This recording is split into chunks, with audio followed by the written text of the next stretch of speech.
sebuah wujud keajaiban alam.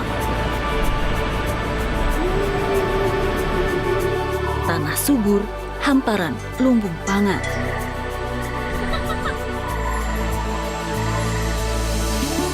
Di sisi sumber air yang membentang luas.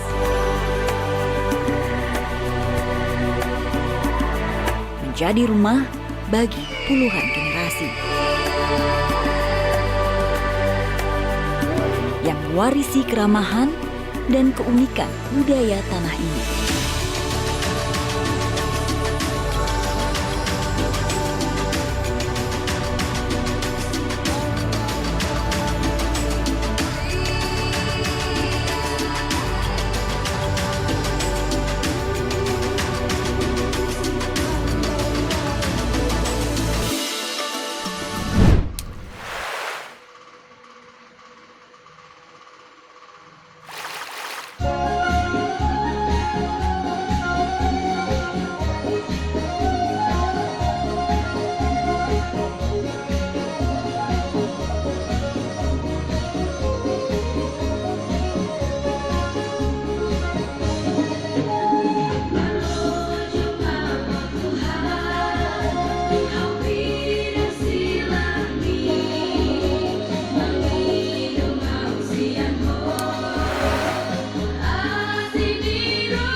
Pulau Sumatera merupakan pulau besar yang letaknya di ujung barat Indonesia dan merupakan pulau terbesar kedua di Indonesia setelah Pulau Kalimantan. Selain pulau terbesar kedua di Indonesia, Sumatera juga merupakan pulau terbesar keenam di dunia dengan luas sekitar 473.481 km persegi. Wilayah Sumatera dibagi menjadi 10 provinsi, antara lain Nanggro Aceh Darussalam, Sumatera Utara, Sumatera Barat, Sumatera Selatan, Riau, Kepulauan Riau, Jambi, Bengkulu, Lampung, dan Kepulauan Bangka Belitung. Sejarah Pulau Sumatera. Nama Sumatera berawal dari keberadaan kerajaan Samudra yang terletak di pesisir timur Aceh, yang diawali kedatangan seorang petualang asal Maroko, yaitu Ibnu Battuta pada tahun 1345. Ibnu Battuta bercerita dalam kitab Rihlah ila al-Marsyid dalam pengembaraan ke timur.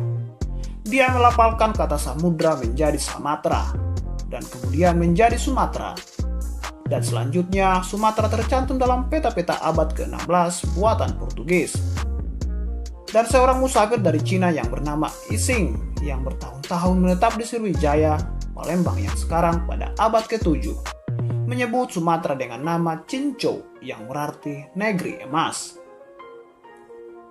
Nama asli Sumatera sebagaimana terdapat dalam sumber-sumber sejarah dan cerita-cerita rakyat adalah Pulau Emas. Istilah tersebut disebutkan oleh cerita rakyat Minangkabau, yaitu Pulau Ameh atau Pulau Emas. Sumatera mempunyai suku yang cukup beragam.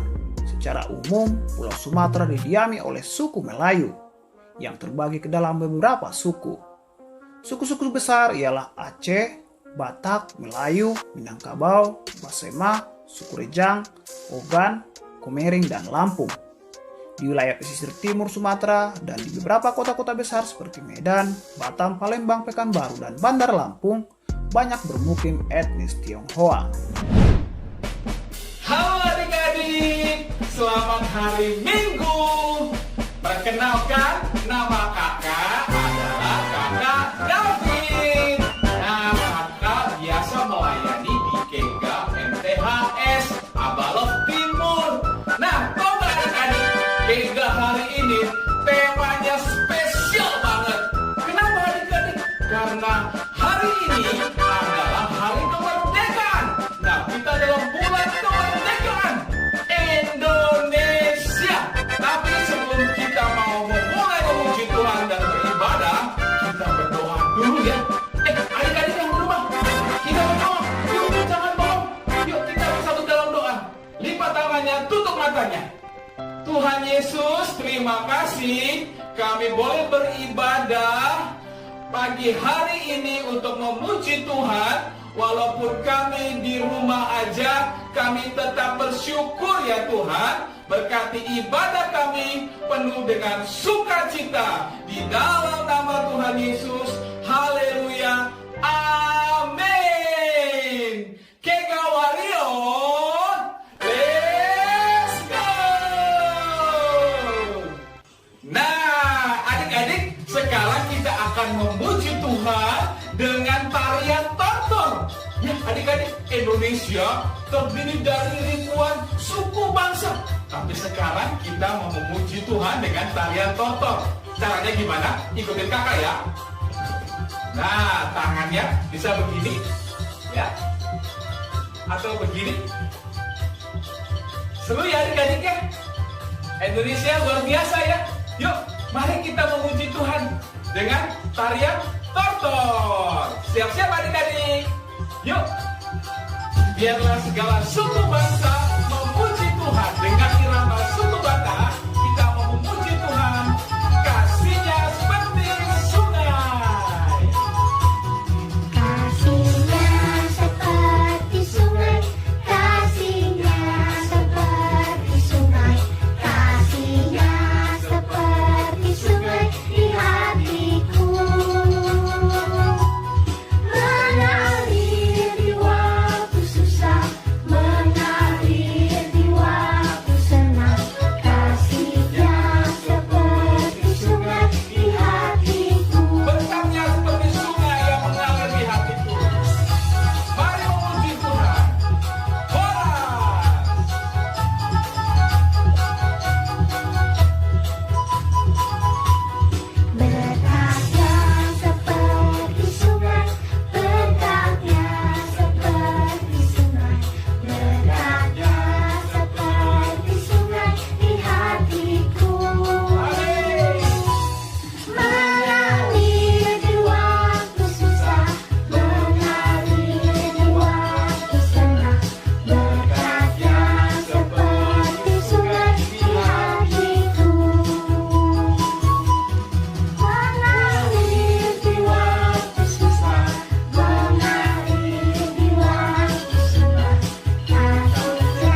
Tuhan.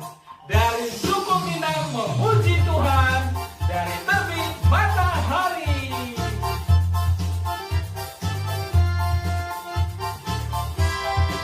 Dari terbit matahari sampai pada masuknya.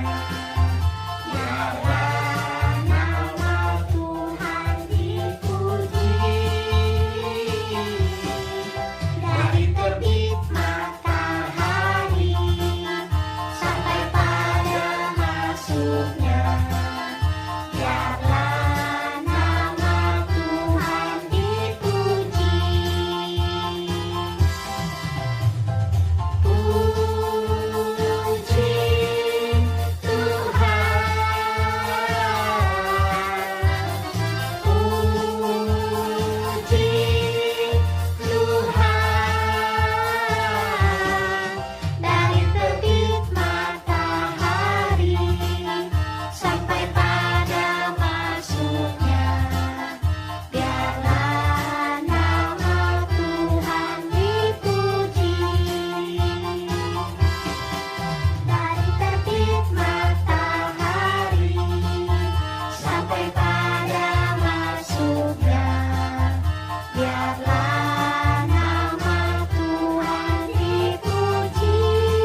Dalam journey kali ini saya akan mengajak Anda ke sebuah lokasi wisata yang juga wujud keajaiban alam. Salah satu kawasan strategis wisata nasional, danau vulkanik terluas di dunia, Geopark Caldera Toba. Untuk menuju Danau Toba dari Jakarta, saya menempuh perjalanan udara menuju ke bandara terdekat Danau Toba. Bandara Internasional Silangit di Siborong-Borong, Tapanuli Utara, Sumatera Utara.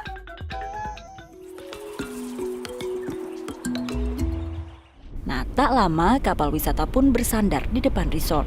Saya dan wisatawan lain segera naik untuk berlayar. Dari kapal, kemegahan Danau Toba semakin terasa, dengan pemandangan berbagai macam resort dan terpaan angin yang semakin kencang terasa. Kapal wisata dengan desain khas rumah Batak, lengkap dengan 2 patung si gali-gali ini, dikelola oleh pemerintah Kabupaten Samosir untuk menarik wisatawan, terutama turis mancanegara. Bagi wisatawan yang ingin menyewa, kapal ini bertarif 1 juta di jam pertama dan 500.000 di jam berikutnya. Biaya yang sangat sepadan dengan pemandangan dan suasana yang tak ada duanya di dunia. Setengah jam berlayar, tibalah kami di Huta Sialagan. Huta artinya adalah kampung. Nah, disinilah kampung dari keluarga Raja Sialagan. Oke, Gabriel, let's. Jumpa lagi pada hari ini dengan Kak Eli. Gimana kabarnya hari ini? Sehat semua ya? Atau jangan-jangan ada yang kurang enak badan? Kalau ada yang kurang enak badan, info ke kakak-kakaknya ya, biar nanti kita bantu doakan. Nah, minggu ini pasti sudah mulai sekolah semua ya. Gimana pengalamannya sekolah? Meskipun kita masih daring semua, masih online, tapi tetap harus semangat ya. Rajin belajar, memperhatikan guru, rajin mengerjakan PR, dan kita percaya pandemi ini pasti berlalu. Oke? Nah, berbicara tentang percayaan dan juga ketaatan, Kak Eli hari ini mau cerita tentang seseorang yang sangat terkenal sebagai seseorang yang sangat taat dan juga sangat beriman di Alkitab. Siapa yo? Ada yang bisa nebak? Nah, dia adalah Abraham. Abraham sewaktu diminta Tuhan, disuruh Tuhan untuk keluar dari tanah kelahirannya menuju ke negeri yang Tuhan janjikan, pada waktu itu Tuhan sudah berfirman kepadanya, Abraham, kamu akan memiliki keturunan yang sangat banyak, seperti bintang di langit, seperti pasir di laut, di pantai, seperti itu. Adik-adik pernah lihat bintang nggak? Kalau malam hari, kadang-kadang kalau cuacanya cerah, nggak ada mendung, suka keluar rumah, lihat di atas bintangnya banyak kan? Nah, kalau kita di sini di daerah perkotaan mungkin agak sedikit ya bintangnya, nggak terlalu banyak. Tapi kalau kita pergi ke daerah, malam-malam kita keluar rumah, bintangnya akan sangat banyak dan sangat indah. Cantik-cantik kecil-kecil di atas seperti itu. Nah, seperti itu yang Tuhan janjikan kepada Abraham, bahwa Abraham akan memiliki keturunan yang sangat banyak dan tidak terhitung. Tetapi seiring dengan berjalannya waktu, sampai Abraham berumur 99 tahun. Apakah itu terjadi? Nah, kita akan lihat dalam video berikut. Selamat menyaksikan.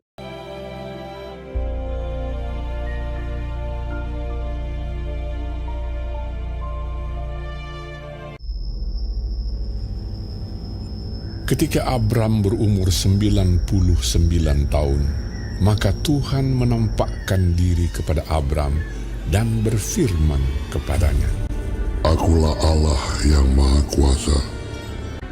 Aku akan mengadakan perjanjian antara aku dan engkau. Namamu bukan lagi Abram, melainkan Abraham. Karena engkau telah kutetapkan menjadi bapa sejumlah besar bangsa. Istrimu Sarai, janganlah engkau menyebut dia lagi Sarai, tetapi Sarah. Aku akan memberkatinya. Aku akan memberikan kepadamu seorang anak laki-laki. Lalu tertunduklah Abraham dan tertawa serta berkata dalam hatinya, Mungkinkah bagi seorang yang berumur 100 tahun? Dan mungkinkah Sarah yang telah berumur 90 tahun itu melahirkan seorang anak. Sedang ia duduk di pintu kemahnya waktu hari panas terik. Ia melihat 3 orang berdiri di depannya. Ia berlari dari pintu kemahnya, menyongsong mereka. Lalu sujudlah ia. Tuanku, duduklah beristirahat di bawah pohon ini, supaya Tuhan segar kembali. Kemudian, bolehlah Tuhan meneruskan perjalanannya. Jawab mereka, Perbuatlah seperti yang kau katakan itu. lalu Abraham segera pergi ke kemah mendapatkan Sarah, serta berkata, Segeralah, buatlah roti bundar. Kemudian diambilnya dadih dan susu serta anak lembu yang telah diolah itu, lalu dihidangkannya di depan orang-orang itu. Dan ia berdiri di dekat mereka di bawah pohon itu, sedang mereka makan. Lalu kata mereka kepadanya, Di manakah Sarah, istrimu? Sesungguhnya aku akan kembali tahun depan mendapatkan engkau. Pada waktu itulah, Sarah, istrimu, akan mempunyai seorang anak laki-laki. dan Sarah mendengarkan pada pintu kemah yang di belakangnya. Jadi tertawalah Sarah dalam hatinya. Setelah aku sudah layu, sedangkan tuanku sudah tua. Mengapakah Sarah tertawa dan berkata, Lalu Sarah menyangkal, Aku tidak tertawa. sebab ia takut, tetapi Tuhan berfirman, Tidak, memang engkau tertawa. Adakah sesuatu apapun yang mustahil untuk Tuhan? Tahun depan, aku akan kembali mendapatkan engkau. Pada waktu itulah, Sarah mempunyai seorang anak laki-laki. Adapun Abraham berumur 100 tahun, dan Tuhan melakukan kepada Sarah seperti yang dijanjikannya. Maka mengandunglah Sarah, ia melahirkan seorang anak laki-laki.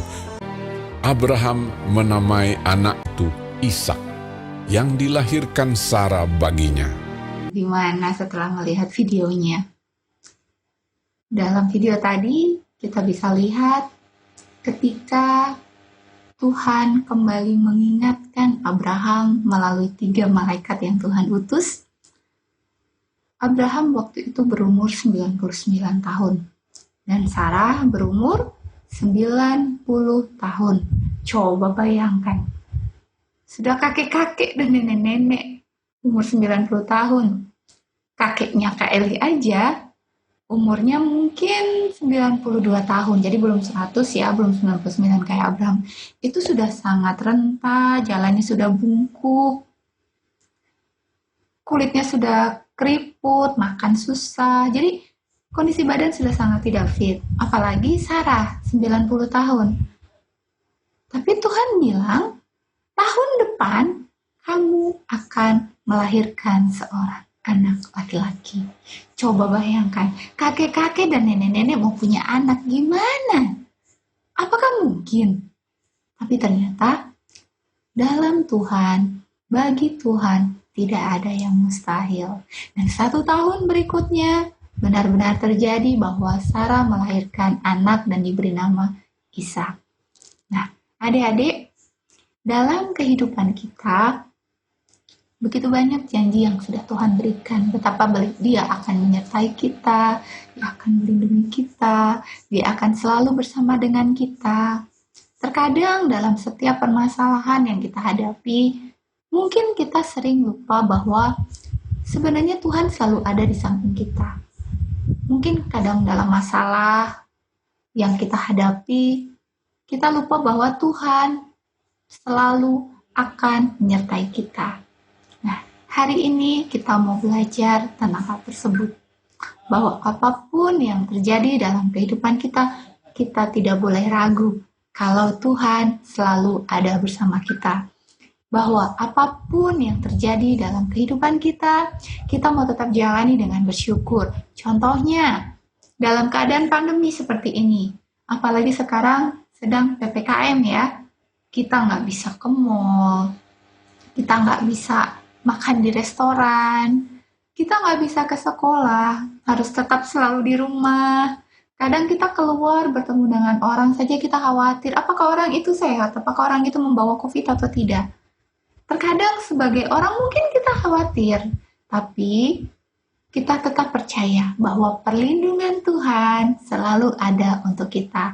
Bahwa semua yang terjadi dalam kehidupan kita itu adalah bagian sebuah rencana yang besar yang sedang Tuhan rencanakan untuk kehidupan kita. Dan ingat, rencana Tuhan adalah rencana yang penuh dengan damai sejahtera.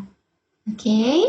Jadi, ayo kita tetap semangat menjalani hari-hari kita selama ini atau sepanjang minggu ke depan, bahkan sampai seterusnya, dengan sukacita dan tetap percaya bahwa Tuhan senantiasa menyertai kita. Oke? Kak Eli tidak banyak berbicara lagi, kita mau tutup dalam doa, kita mau satu dalam doa. Tuhan Yesus, terima kasih untuk semua yang Tuhan boleh berikan kepada kami hari ini. Terima kasih Tuhan sudah mengingatkan kami betapa Engkau sangat baik dan senantiasa menyertai kami. Meskipun kadang kami melihat situasi di sekeliling kami tampak tidak menyenangkan Tuhan, tapi kami yakin dan percaya akan ada waktunya di mana Tuhan akan membuat semuanya indah pada waktunya. Ajar kami Bapa untuk belajar seperti Abraham, untuk tetap selalu setia, untuk tetap selalu taat, dan senantiasa menantikan janji Tuhan. Kami yakin dan percaya apapun yang terjadi, janji Tuhan akan tetap terjadi dalam kehidupan kami. Terima kasih Yesus, kami bersyukur untuk hari ini, dan semuanya kami mau yakin dan percaya Tuhan senantiasa menyertai kami. Dalam nama Tuhan Yesus, kami berdoa dan mengucap syukur. Haleluya. Amin. Terima kasih semuanya. Sampai jumpa kembali.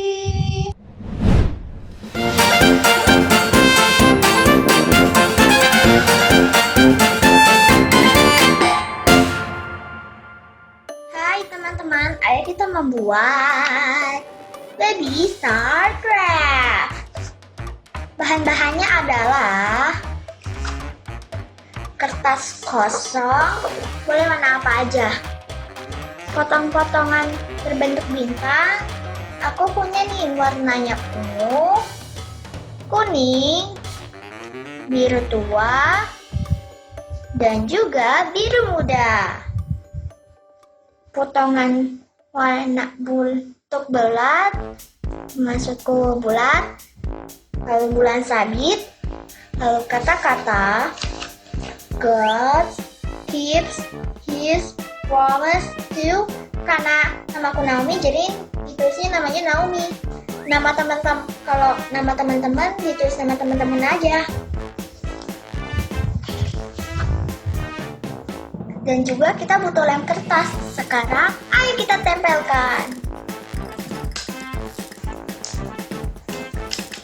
Pertama-tama, lem.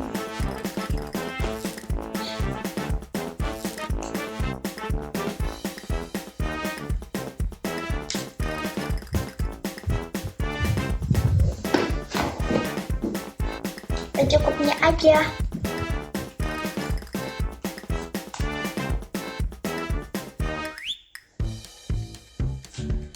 Teman-teman, tempelnya yang rapi ya.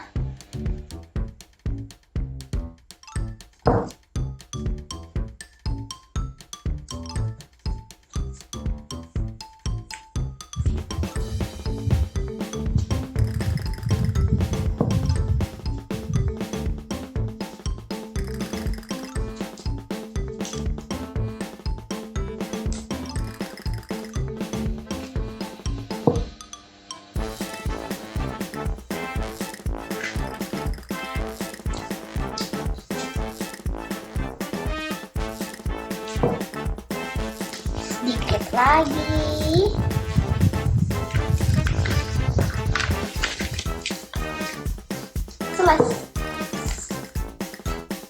Selesai. Sekarang waktunya kita menghias.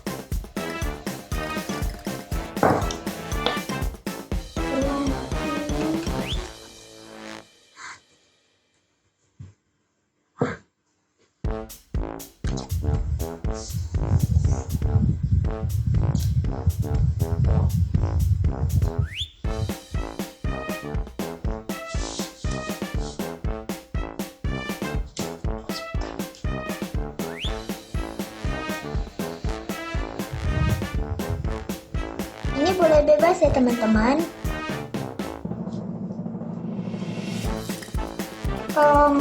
Kalau teman-teman mau dihias apapun nggak usah mirip-mirip. Kreasi aja.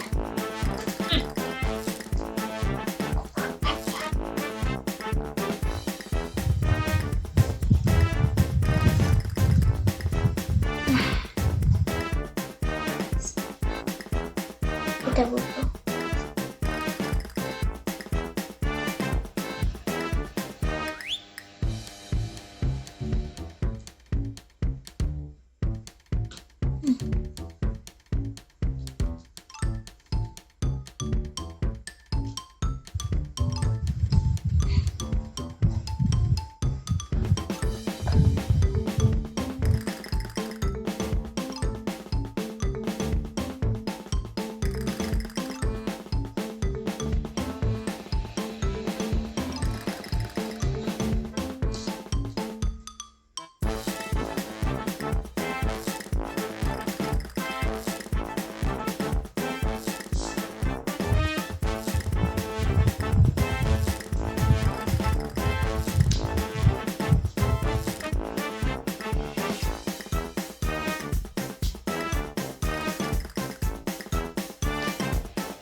Nah, ini yang terakhir.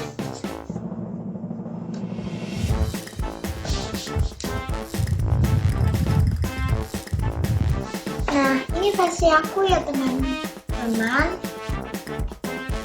Teman-teman buat versi teman-teman sendiri, bisa digambar atau dihias seperti ini.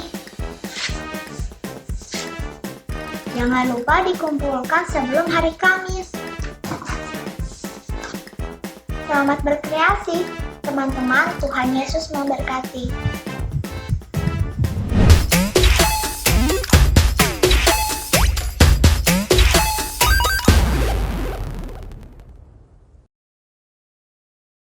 Halo adik-adik Kega, ketemu lagi sama kakak William. Nah, semoga adik-adik semua sehat selalu ya. Nah adik-adik, tadi kan adik-adik sudah nonton ya satu tayangan video tentang satu daerah di Indonesia. Nah adik-adik, kita tampilkan satu video supaya adik-adik semakin tahu daerah-daerah di Indonesia dan juga semakin cinta akan budaya Indonesia adik-adik ya. Nah, jadi sekarang kakak mau bawain kuisnya adik-adik ya. Nanti adik-adik boleh jawab dan kirimkan jawabannya ke kakak kelas masing-masing supaya poinnya adik-adik bertambah ya dan bisa berbelanja di Kegamart. Yeay. Nah adik-adik, sekarang kita mulai saja kuisnya ya. Ke pertanyaan pertama. Nah sekarang kakak mulai dari kelas kecil dan kelas balita dulu ya. Nanti baru 5 soal selanjutnya kelas besar.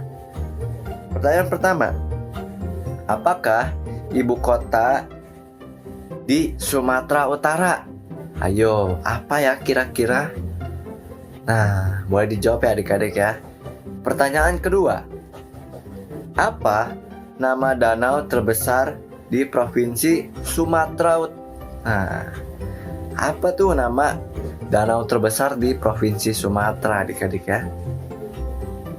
Lanjut saja ke nomor ketiga. Apa nama rumah adat Batak Toba? Wah, rumah apa ya namanya ya? Kira-kira? Wah. Lanjut lagi adik-adik. Nomor 4. Apa nama pakaian adat Batak Toba ya. Nah, pakaian ya, seperti yang kakak pakai gini ya. Kira-kira apa namanya pakaian adat Batak Toba ya namanya?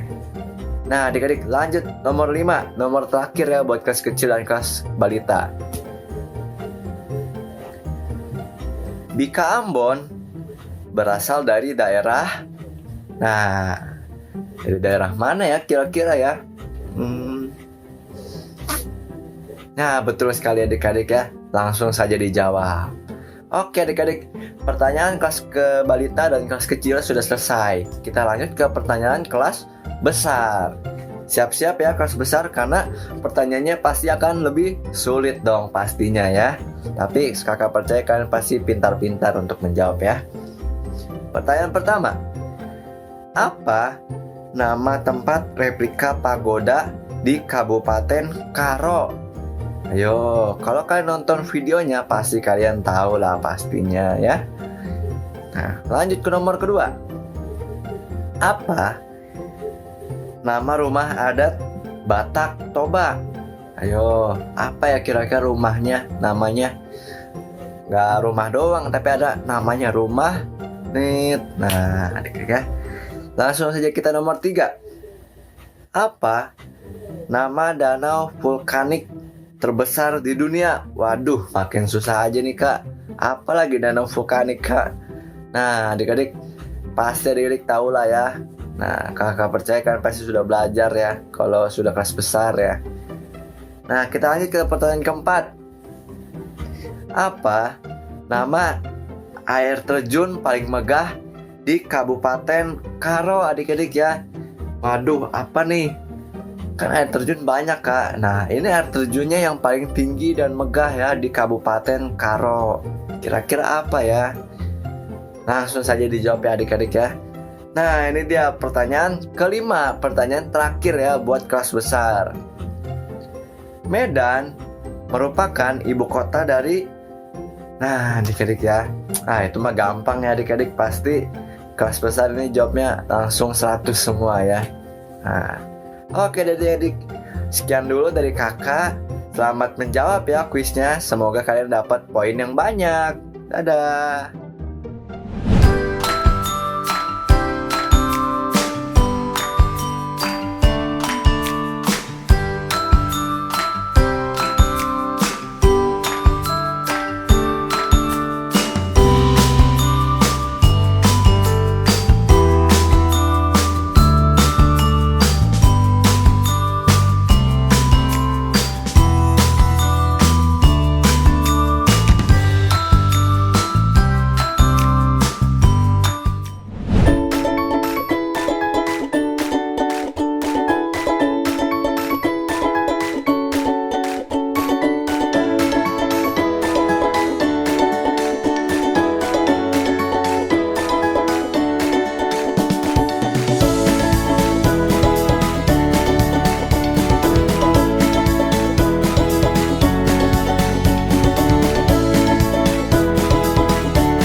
Sekali saat saya datang, para penari dan pemain musik memainkan lagu selamat datang untuk para tamu.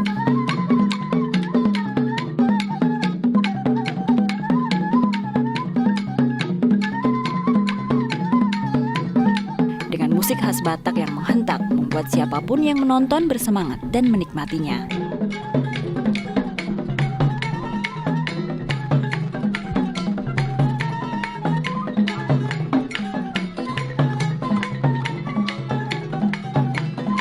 Kegiatan menenun para inang-inang di Utaraja ini dimulai dari pukul 8 pagi hingga pukul 1 siang. Lalu mereka akan beristirahat dan baru melanjutkan kembali menenun saat sore tiba sekitar pukul 4. Jadi bagi travelers yang akan ke sini dicatat ya jadwalnya. Halo Opung, boleh nanya-nanya ya? Ini kain ulos apa namanya? Ini ulos karo namanya. Ulos karo sama ulos Batak itu sama? Enggak, lain. Lain, apa bedanya? Kalau bedanya, kalau ulos Batak ngerjainnya pun lama, nggak bisa sebentar. Kalau ini agak lumayan, bisa karena benangnya ini bisa kita beli langsung punya udah pakai cat. Oh. Jadi kalau ulus Batak ini harus kita bikin alami. Alami. Kalau ini bisa pakai cat ya? Iya, bisa. Bagi Bapak, Ibu, dan Saudara yang ingin memberikan persembahan, perpuluhan, dana misi, dan dana gedung dapat memberikannya melalui nomor rekening yang tertera di layar berikut ini.